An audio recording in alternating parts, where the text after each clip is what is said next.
Hello, today I'm going to show you how to cut your pattern pieces on Swedish tracing paper, which this is the Swedish tracing paper here. So what you'll need your guide sheet. And once you have your guide sheet open, these are your various views from the pattern, and these are the various pieces.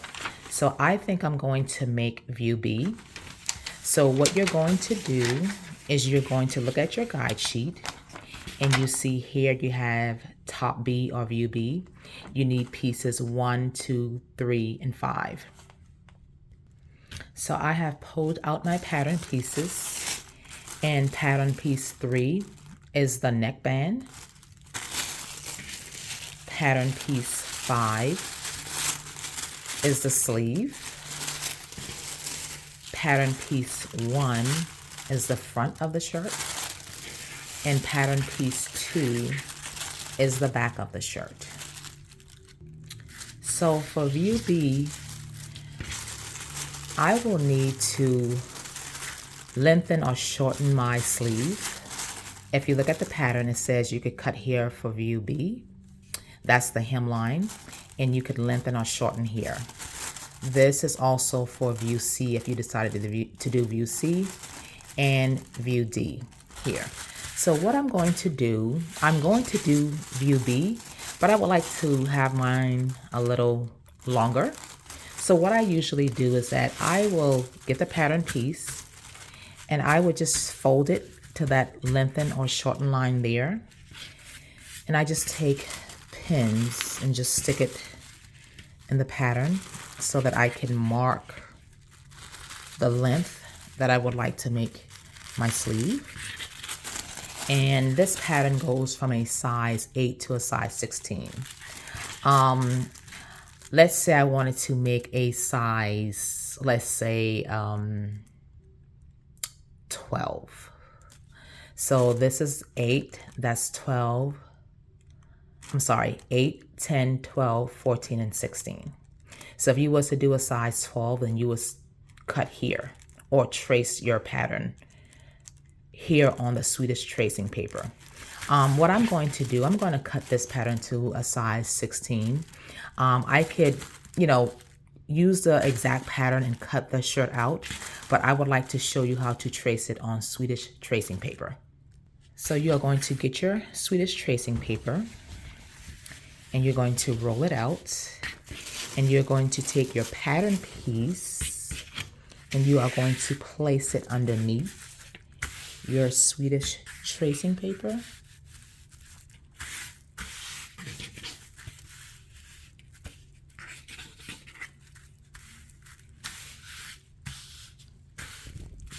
And I just try to make sure that I have it as straight as possible with no lumps. You could start anywhere. I'm just trying to preserve my tracing paper, so I'm just going to start tracing here. So you could just use a regular ink pen, and what you're going to do is start to trace your pattern. Make sure that you add the feature for the notch there.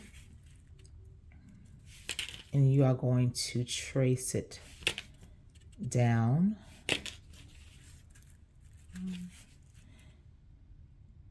And I'm just going to trace it all the way down, even though it has this piece here.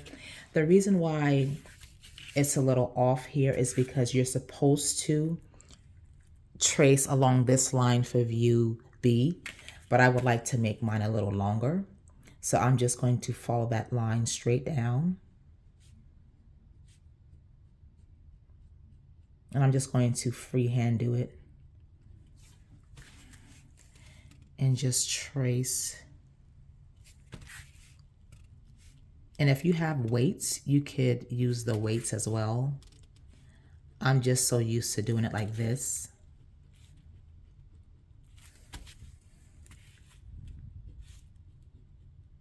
And you use the weights just to hold down the Swedish tracing paper.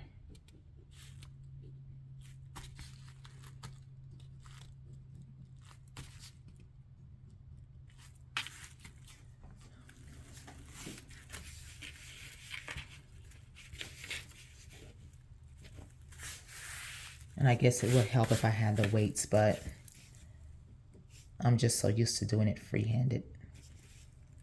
And you're just tracing all around.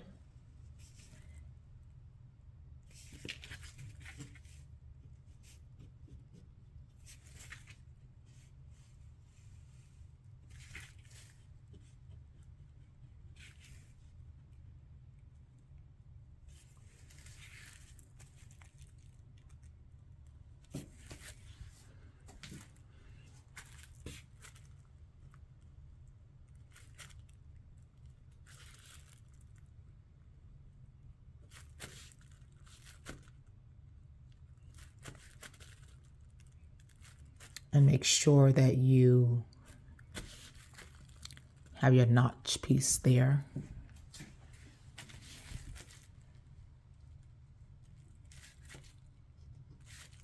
And there's another notch.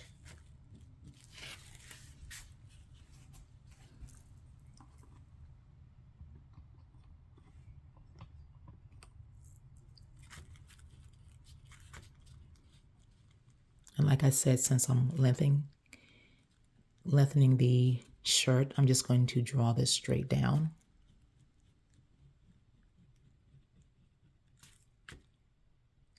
Okay, so this is to the best of my ability here. And what I'm going to do so that I can know that this is pattern piece 5, I'm just going to put 5 there. You could indicate that this is the sleeve.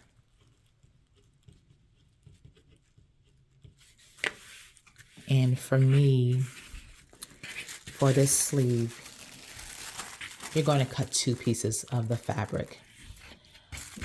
So I'm just going to notate to cut 2.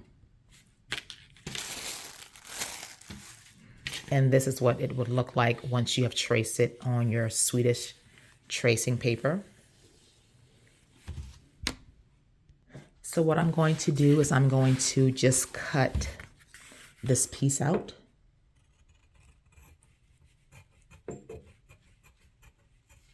As if I'm cutting out the regular pattern. But I'm just showing you this just in case if you wanted to cut a different size of your pattern. And also, you could also do this to preserve your patterns as well too. Just so that you won't be damaging the pattern when you make various shirts.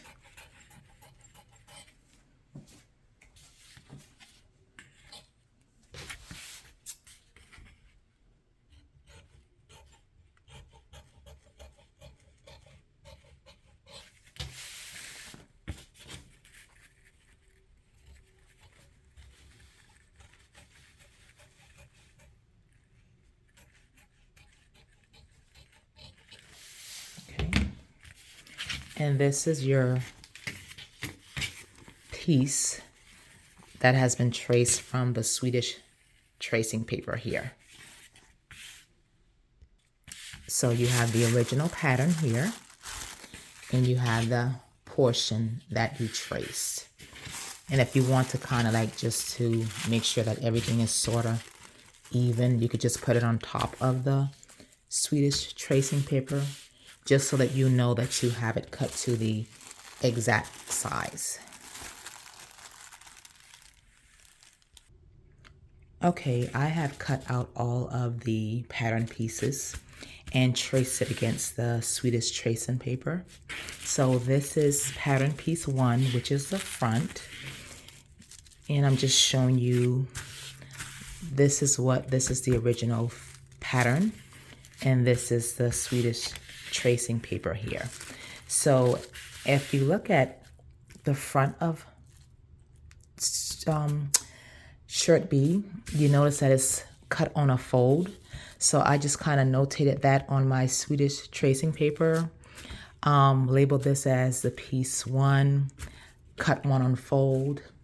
And I did not notate that this was the front. Okay, so I have this piece cut out.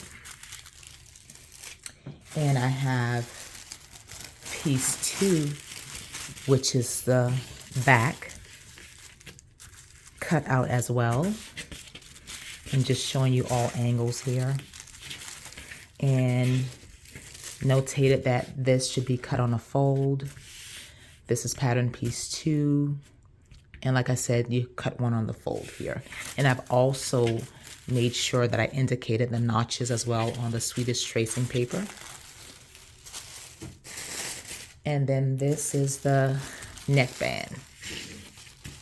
This piece has also been cut with the Swedish tracing paper here. And as you can see, kind of lines up.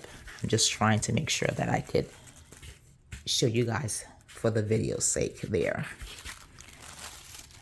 And then, as I showed you previously, this is the sleeve. So now that we have all of our pattern pieces cut with the Swedish tracing paper, I will do another video on how to cut out your pattern pieces on the actual fabric. Thanks for watching my video, and make sure to like the video and follow. Thanks, and have a good day.